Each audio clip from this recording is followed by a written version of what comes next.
Maya Johnson wiped down the marble counter of the upscale restaurant for the third time that evening, her dark eyes scanning the elegant dining room filled with wealthy patrons. At 28, she had been working double shifts at Le Bernardin for 2 years, saving every penny to pay for her younger brother's college tuition.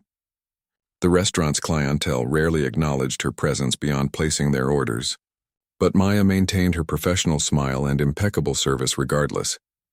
That Tuesday evening started like any other until she noticed the young woman at table 12.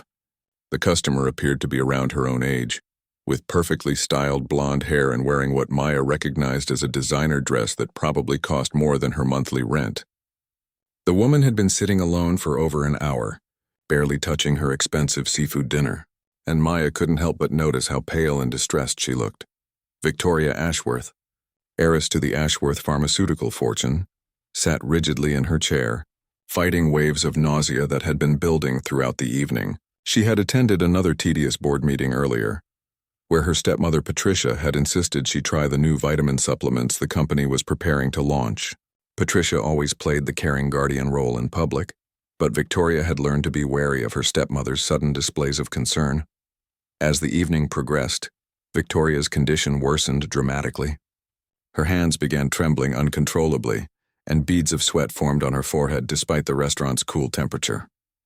She tried to maintain her composure, knowing that any public display of weakness would likely end up in tomorrow's gossip columns.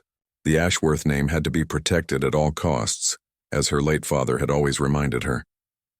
Maya noticed the young woman's distress from across the room and felt compelled to approach.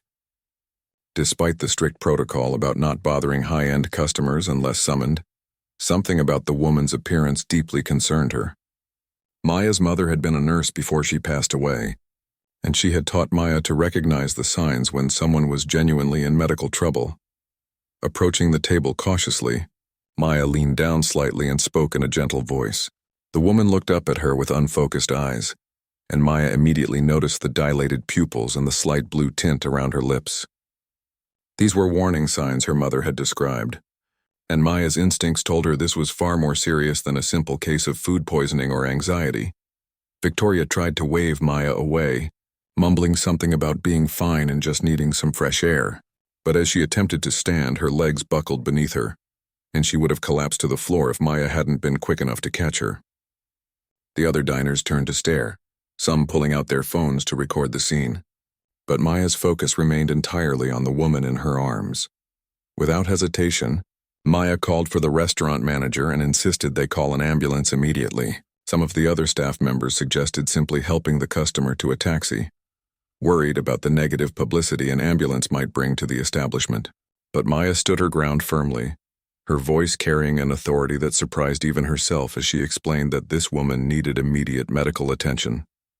The restaurant manager, Mr. Chen, initially resisted Maya's demands, concerned about disrupting the other customers and potentially damaging the restaurant's reputation. However, when he saw the woman's deteriorating condition and Maya's unwavering determination, he reluctantly agreed to make the call. Maya stayed by Victoria's side, monitoring her breathing and pulse while they waited for the paramedics to arrive.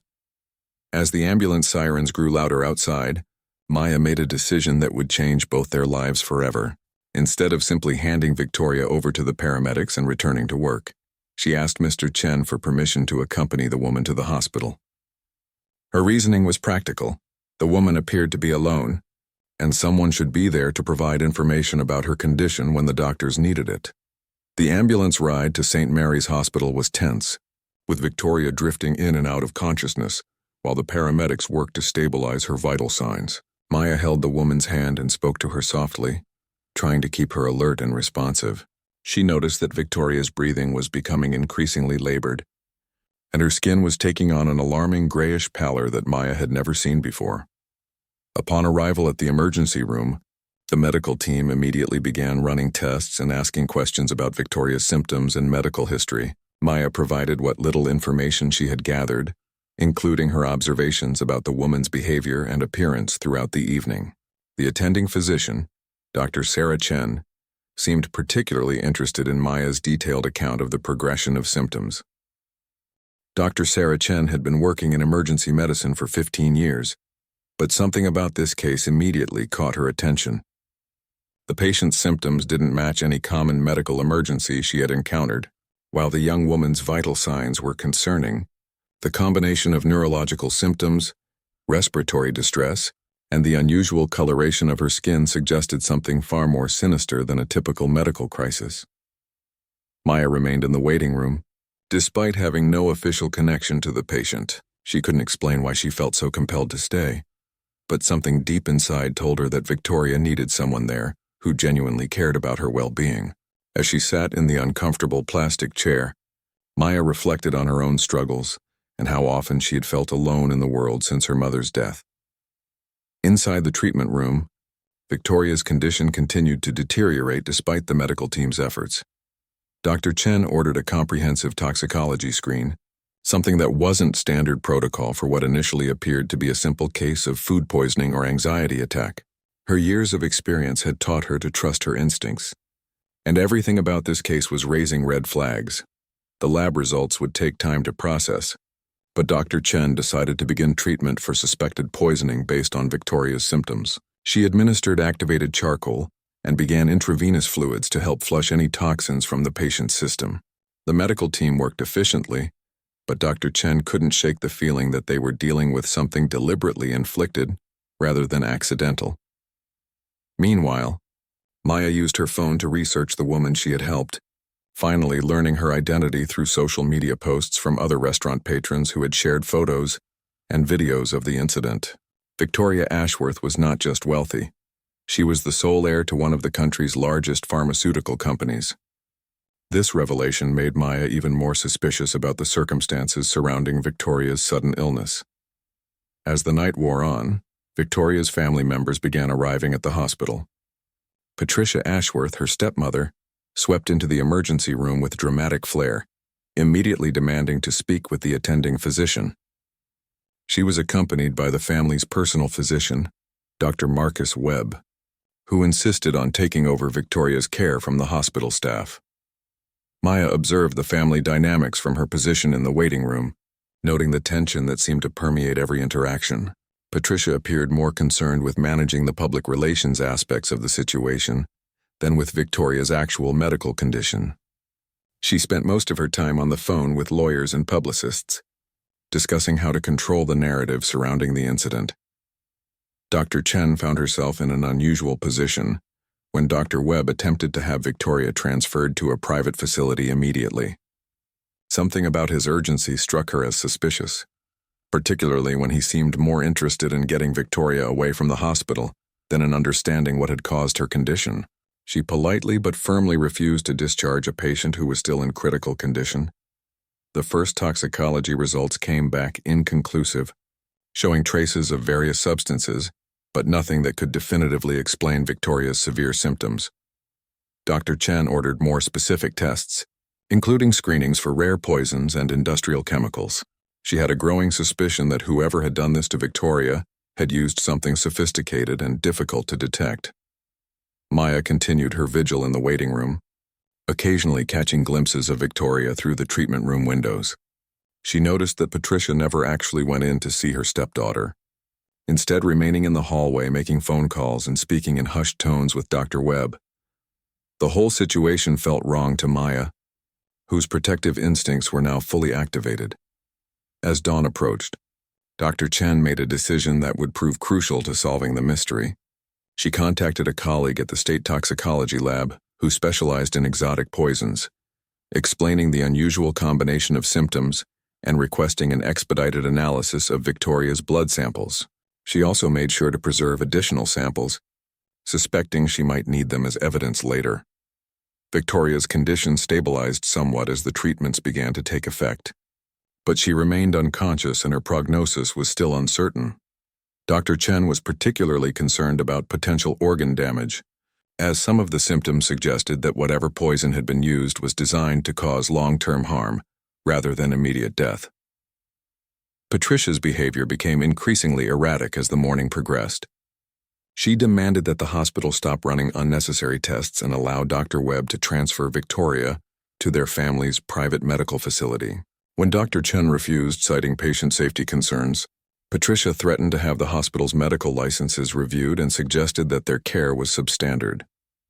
Maya watched these interactions with growing alarm, her instincts telling her that something was very wrong with this family dynamic. She had seen enough domestic violence cases during her mother's nursing career to recognize the signs of abuse, even when it came wrapped in expensive clothing and polite language. Victoria needed protection, and Maya was determined to make sure she got it. The breakthrough came when Dr. Chen received a call from her colleague at the state lab. The specialized tests had revealed traces of a rare industrial chemical, typically used in pharmaceutical manufacturing, something that would be virtually impossible for an ordinary person to obtain. The pieces of the puzzle were beginning to fall into place, and the picture they revealed was deeply disturbing. The revelation that Victoria had been poisoned with an industrial chemical used in pharmaceutical manufacturing sent shockwaves through the medical team. Dr. Chen immediately understood the implications. This wasn't a random poisoning or an accident. Someone with access to highly restricted chemicals had deliberately attempted to harm Victoria, and given her family's position in the pharmaceutical industry, the suspect pool was very limited. Maya overheard fragments of conversations between the medical staff and felt her blood run cold. The young woman she had helped wasn't just sick. She was the victim of an attempted murder. Maya's mind raced back to the previous evening, remembering Patricia's phone calls and Dr. Webb's suspicious eagerness to remove Victoria from the hospital. Every instinct Maya possessed was screaming that Victoria was still in danger. Dr. Chen faced a difficult decision. While she had evidence of poisoning, she couldn't prove who was responsible without further investigation. However, she could ensure Victoria's safety by refusing to discharge her to anyone except law enforcement or child protective services. Even though Victoria was an adult, her vulnerable state and the family dynamics Dr. Chen had observed suggested she needed protection from those closest to her. Patricia's demeanor changed dramatically when Dr. Chen informed her about the poisoning discovery. Instead of showing concern or shock, she immediately began questioning the accuracy of the tests and suggesting that Victoria might have accidentally ingested something at the restaurant. Her reaction was so calculated and cold that several nurses commented on how strange it was for a mother figure to respond with suspicion rather than worry. Maya made a crucial decision that morning. She approached Dr. Chen and requested a private conversation, sharing her observations from the restaurant and her concerns about the family's behavior. Maya's detailed account of Victoria's condition throughout the evening, combined with her insights about the family dynamics, provided Dr. Chen with valuable information that supported her growing suspicions. The hospital's security team was quietly alerted to the situation, and Victoria was moved to a more secure wing of the hospital under the pretense of needing specialized monitoring equipment. Dr. Chen also contacted the police, explaining that they were dealing with a suspected poisoning case that required investigation. She made sure to emphasize the sophisticated nature of the poison and the victim's high-profile status. Detective Maria Rodriguez arrived at the hospital within an hour of Dr. Chen's call. An experienced investigator who specialized in domestic violence and family crimes, she immediately recognized the red flags in Patricia's behavior and Dr. Webb's attempts to interfere with Victoria's medical care. She began documenting everything, from the toxicology results to witness statements from the restaurant staff. Maya provided Detective Rodriguez with a comprehensive account of the evening's events, including her observations of Victoria's progressive symptoms and the timeline of her deterioration. Maya's attention to detail impressed the detective, who realized that the waitress had potentially saved Victoria's life twice, once by getting her to the hospital quickly, and again by staying to ensure she received proper care. Meanwhile, Patricia grew increasingly agitated as her attempts to gain control of the situation were repeatedly thwarted. She contacted the family's high-powered legal team and threatened lawsuits against the hospital, the police department, and anyone else who stood in her way. Her aggressive tactics only served to make her appear more suspicious to the investigators. Dr. Webb's behavior became equally problematic as the investigation progressed. He attempted to access Victoria's medical records without authorization and was caught trying to speak privately with laboratory technicians about the toxicology results. When confronted by hospital security, He claimed he was simply trying to ensure his patient received the best possible care, but his actions suggested otherwise. The investigation took a dramatic turn when Detective Rodriguez obtained a warrant to search the Ashworth family home and business premises. What they discovered in Patricia's private office was damning. Detailed research on various industrial chemicals, their effects on human health, and methods of administration that would delay detection. They also found correspondence with corrupt employees at Ashworth Pharmaceuticals who had been providing her with restricted substances. Victoria began showing signs of improvement as the specialized treatments continued to counteract the poison in her system. However, she remained unconscious, and Dr. Chen warned that there could be lasting neurological effects depending on how long the toxins had been in her system. The medical team worked around the clock to minimize any permanent damage. Maya continued her vigil at the hospital, taking time off from work to ensure Victoria wasn't left alone with potentially dangerous family members. Her dedication didn't go unnoticed by the medical staff, who began to rely on her observations and insights about Victoria's condition. Maya had become an unofficial advocate for someone she had known for less than 24 hours. The motive for the poisoning became clear as investigators dug deeper into the Ashworth family's financial situation. Patricia stood to inherit control of the pharmaceutical company if Victoria died, as the complex terms of Victoria's father's will gave his widow significant power in the event of his daughter's death. Patricia had been slowly poisoning Victoria over several months, using her access to experimental chemicals to create a condition that would appear to be a rare genetic illness. As the evidence mounted against Patricia and Dr. Webb, who had been her co-conspirator in covering up the poisoning, Maya realized that her simple act of kindness toward a distressed restaurant customer had uncovered a sophisticated murder plot.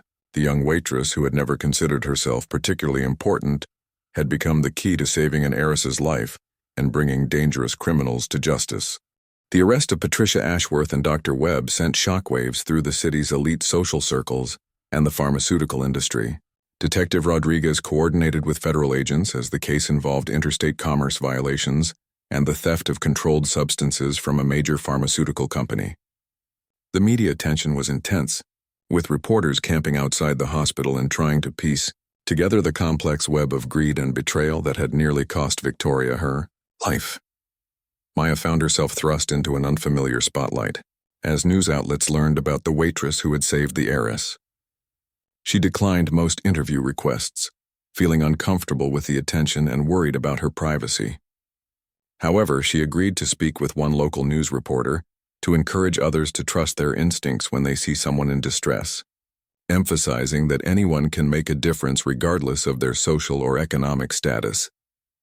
Victoria's condition continued to improve, though she remained unconscious for several more days while her body fought off the effects of months of gradual poisoning. Dr. Chen explained to Maya that the slow poisoning method Patricia had used was particularly insidious because it mimicked the symptoms of various chronic illnesses, making detection extremely difficult. Only the acute dose Victoria had received that evening had been enough to trigger the obvious crisis that brought her to the hospital. As the investigation expanded, authorities discovered that Patricia's plan had been in motion for over 2 years, beginning shortly after Victoria had started taking a more active role in the family business. Phone records and financial documents revealed that Patricia had been working with corrupt employees to siphon money from company accounts, while simultaneously plotting Victoria's demise. The depth of the betrayal was staggering, even to experienced investigators. Maya spent her time at the hospital learning more about Victoria's life from nurses and visitors who knew her.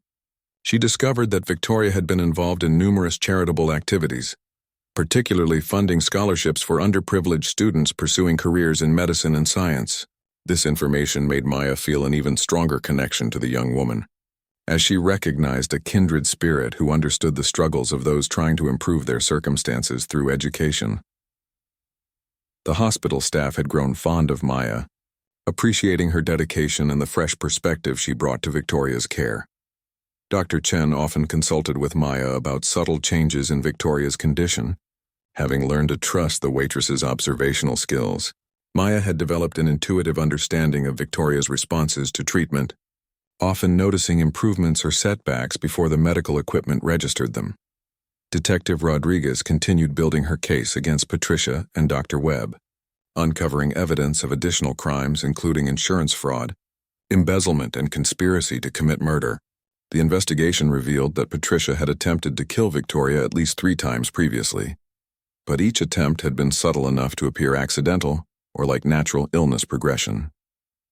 The restaurant incident had been her most desperate and aggressive attempt, triggered by Victoria's plans to restructure the company's leadership. Maya's employer, Mr. Chen from the restaurant, visited her at the hospital to check on her well-being and express his admiration for her actions. He had been fielding calls from reporters and was impressed by Maya's humble handling of the media attention. He offered her a promotion to assistant manager, recognizing that her quick thinking and compassion under pressure demonstrated excellent leadership potential. The legal proceedings began moving quickly, with both Patricia and Dr. Webb being denied bail due to the serious nature of their crimes and their potential flight risk. Patricia's legal team attempted to claim that she was being framed by business rivals, but the overwhelming physical evidence and witness testimony made their position untenable. Dr. Webb's medical license was suspended pending the outcome of the criminal trial. Victoria's extended family members, who lived in other states, began arriving to offer support and ensure she was properly protected.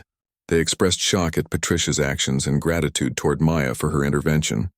Many of them had noticed changes in Victoria's health and demeanor over the past 2 years but had attributed them to stress from running the family business rather than deliberate poisoning. As Victoria's consciousness gradually returned, her first lucid moments were marked by confusion and fear.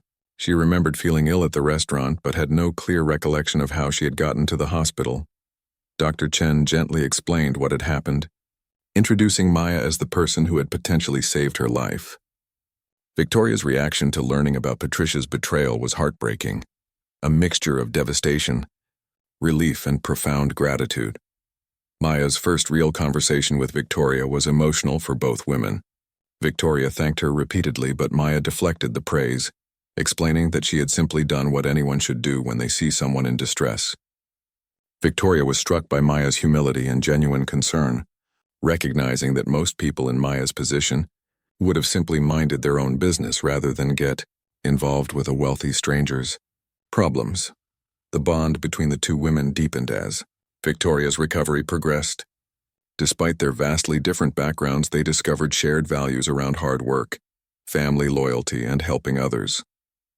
Victoria was particularly interested in Maya's struggles to put her brother through college, seeing parallels to her own desire to use her family's resources for positive social impact rather than personal enrichment.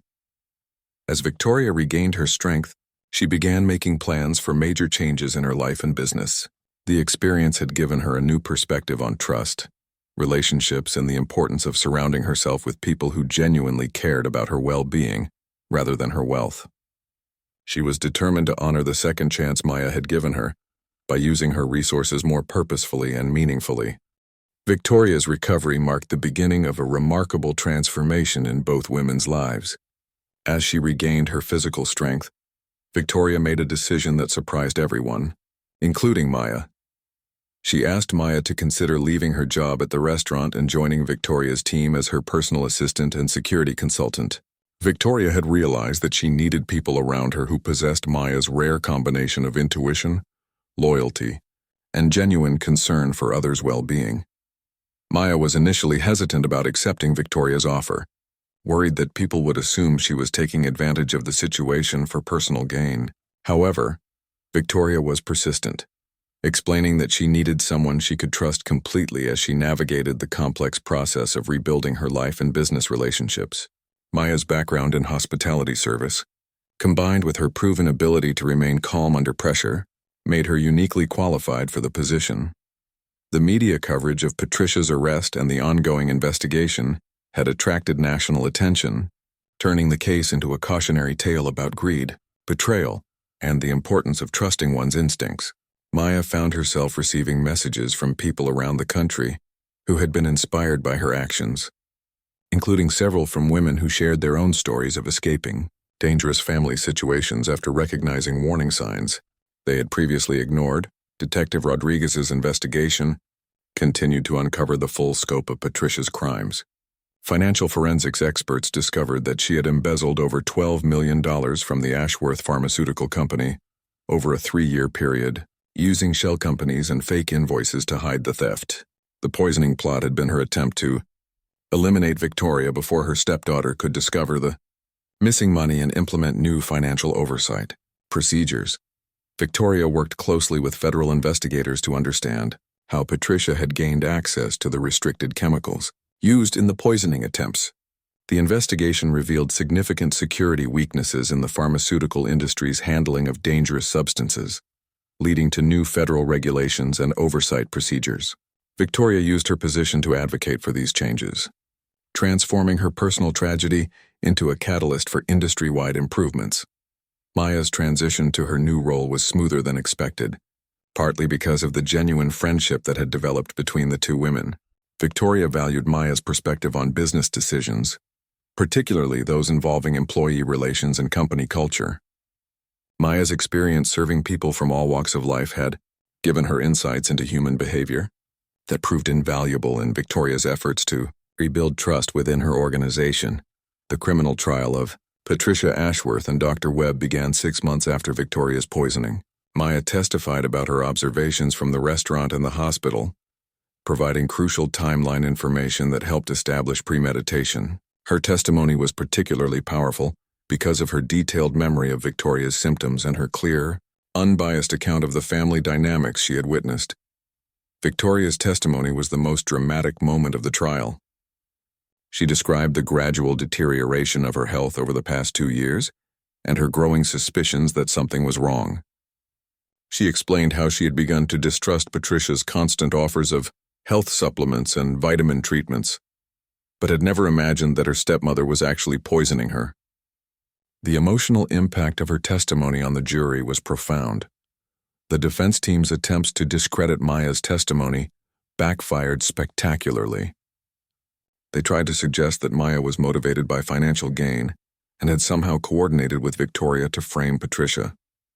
However, the timeline of events and the extensive physical evidence made their conspiracy theories appear desperate and implausible.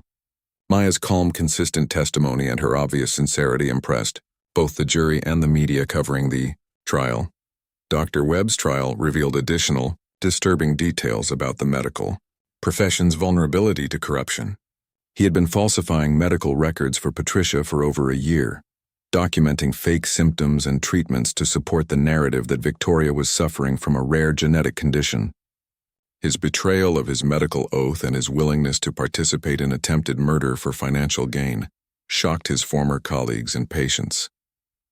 As the trial progressed, Maya continued working with Victoria to restructure the pharmaceutical company and implement new ethical guidelines. They established a whistleblower protection program and created an independent board of directors with expertise in medical ethics and corporate governance. Victoria was determined to ensure that her family's company would never again be used as a tool for criminal activity. The transformation in Victoria's approach to wealth and privilege was remarkable. She began using her resources to fund programs that addressed the same kinds of challenges Maya had faced, including scholarships for first-generation college students and support programs for families dealing with medical emergencies. Maya helped design these programs, drawing on her own experiences to ensure they would be truly helpful, rather than merely well-intentioned. Maya's brother, David, became one of the first beneficiaries of Victoria's new scholarship program, receiving full funding for his remaining 3 years of college, plus a guaranteed internship at Ashworth Pharmaceuticals. Maya was touched by Victoria's gesture, but insisted that David be held to the same standards as any other recipient. Victoria appreciated Maya's integrity and used it as a model for how all of their charitable programs should operate. The friendship between Maya and Victoria deepened as they worked together, challenging and supporting each other in ways that enriched both their lives.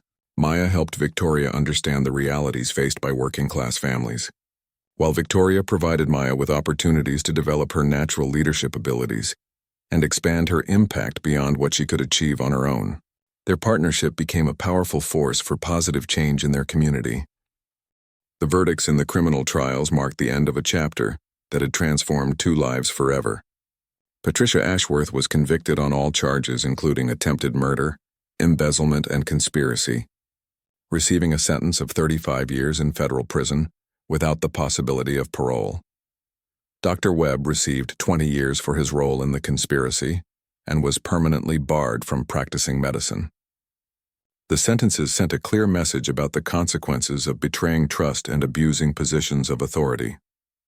Maya stood beside Victoria as the verdicts were read, both women feeling a mixture of relief and sadness. While justice had been served, the betrayal by someone Victoria had considered family left emotional scars that would take time to heal. Maya's presence throughout the ordeal had been a constant source of strength for Victoria, demonstrating that genuine care and loyalty couldn't be bought or fabricated. In the year following the trials, Maya and Victoria's professional partnership evolved into something even more meaningful. They established the Second Chance Foundation, a non-profit organization dedicated to helping victims of domestic abuse and family betrayal rebuild their lives. Maya served as the foundation's executive director, using her natural empathy and understanding of struggle to guide the organization's mission and programs. The foundation's work attracted national attention, not just because of Victoria's high profile, but because of the innovative approaches Maya had developed for identifying and supporting abuse victims. Drawing on her experience as a waitress observing people in distress, Maya trained restaurant workers, hospital staff, and other service industry employees to recognize signs of abuse and provide appropriate resources to those in need. Victoria's transformation from a somewhat sheltered heiress to a passionate advocate for social justice surprised many who had known her before the poisoning incident. She credited Maya with opening her eyes to realities she had never considered, despite her family's wealth and influence. Their friendship had taught her that true strength came from using privilege responsibly rather than taking it for granted. Maya's life had changed in ways she never could have imagined when she approached that distressed customer at the restaurant. She now traveled around the country speaking at conferences about recognizing abuse and the importance of intervention. Her message was simple but powerful. Everyone has the ability to make a difference in someone's life by paying attention and caring enough to act. The pharmaceutical company underwent a complete restructuring under Victoria's leadership, with Maya serving as an advisor on employee relations and corporate culture. They implemented revolutionary policies including anonymous reporting systems, comprehensive background checks for all executives, and regular third-party audits of financial practices. The company became a model for ethical business practices in the pharmaceutical industry. Maya's brother David graduated summa cum laude and joined Ashworth Pharmaceuticals as a research scientist, specifically working on developing more affordable medications for low-income patients. His success was a source of immense pride for Maya, who had sacrificed so much to ensure he could pursue his education. Victoria often remarked that investing in David's future was one of the best decisions she had ever made. The restaurant where Maya had worked honored her with a permanent plaque recognizing her heroic actions. Le Bernardin also established an annual award in her name for employees who go above and beyond to help others. Maya was touched by the gesture but remained characteristically humble, insisting that she had simply done what anyone with compassion would do in the same situation. 3 years after that fateful evening, Maya and Victoria reflected on how their lives had intersected and changed each other's paths. Maya had discovered talents and abilities she never knew she possessed, while Victoria had learned the value of authentic relationships built on mutual respect rather than financial dependency. Their friendship had become a testament to the power of genuine human connection across social and economic boundaries. The Second Chance Foundation had helped over 2,000 abuse victims rebuild their lives, providing everything from emergency shelter to job training and legal assistance. Maya took particular pride in their prevention programs, which had trained over 50,000 service industry workers to recognize and respond to signs of abuse. The foundation's work had saved countless lives and prevented numerous tragedies. Victoria often told people that Maya had saved her life twice, first by getting her to the hospital quickly, and second, by showing her how to live a life of purpose and meaning. Maya would laugh and point out that Victoria had rescued her as well, providing opportunities and experiences that had allowed her to reach her full potential and help others in ways she had never dreamed possible. As they looked toward the future, both women knew that their partnership would continue to evolve and grow. They had proven that friendship, trust, and shared values could overcome any obstacle, including attempted murder, family betrayal, and social prejudice. Their story had become an inspiration to others, demonstrating that heroism often comes in simple acts of kindness and that transformation is possible when people are willing to see beyond surface differences to recognize their common humanity. The legacy of that evening at Le Bernardin continued to ripple outward, touching lives far beyond what either Maya or Victoria could have anticipated. Their foundation's work had inspired similar organizations in other cities, creating a network of support for abuse victims across the country. Maya's intuition and Victoria's resources had combined to create something far more powerful than either could have achieved alone, proving that sometimes the most unlikely partnerships produce the most extraordinary results.